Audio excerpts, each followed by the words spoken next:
Assalamualaikum warahmatullahi wabarakatuh. Perkenalkan, saya Selian Fitri, NIM 190321100025, dan teman saya Novia Hilda Manalu, NIM 190321100095 dari kelas Risiko Bisnis B. Di sini kami akan menjelaskan metode pengelolaan risiko keuangan menggunakan metode risk reduction atau penurunan risiko. Pada latar belakang diketahui bahwa adanya risiko keuangan yang bersumber dari berbagai jenis memerlukan berbagai metode pengelolaan untuk meminimalkan risiko yang timbul. Salah satunya menggunakan metode risk reduction. Definisi risk reduction menurut Suswanto tahun 2013.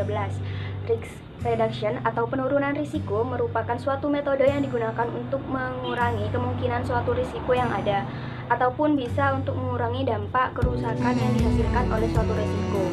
Selain itu, risk reduction berupa tindakan yang dilakukan untuk mengurangi risiko yang mungkin terjadi sekecil apapun. Hal ini dilakukan untuk mencegah kerugian sehingga mengurangi konsekuensi dari risiko tersebut. Yang berikutnya yaitu tahapan metode pengelolaan risiko atau risk reduction. Nah, di sini ada dua langkah, yaitu eliminasi yang artinya penghapusan sebagian risiko. Jadi di sini mengurangi risiko yang mungkin terjadi. Nah, yang kedua yaitu minimisasi, yaitu memperkecil risiko. Di sini ada dua langkah, yaitu pre-loss minimization, yang dimana suatu tindakan dengan memperkecil terjadinya suatu risiko yang dilakukan sebelum terjadinya kerugian.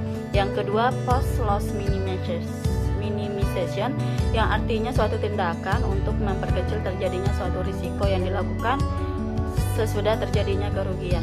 Nah, ini adalah contoh aplikasi metode pengelolaan risiko, yaitu kami membahas jurnal yang dilakukan penelitian oleh Poppy Elvira Wijaya dengan judul Penerapan Risk Management untuk Meningkatkan Non-Financial Firm Performance di Perusahaan Murni Jaya.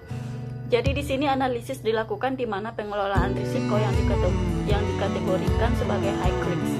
Risiko yang dikategorikan sebagai high risk ini ditemukan ada 3 bentuk, yaitu di mana akibat dari botol kaca itu dicucinya kurang bersih dan dijemur dengan kondisi yang tidak kering, maka pengurangan risiko itu dilakukan dengan cara memberikan arahan kepada karyawan.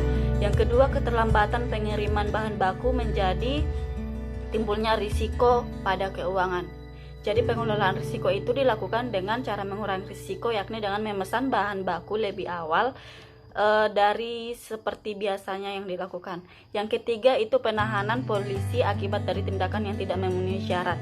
Di sini pengelolaan risiko dilakukan dengan memberikan pengarahan kepada karyawan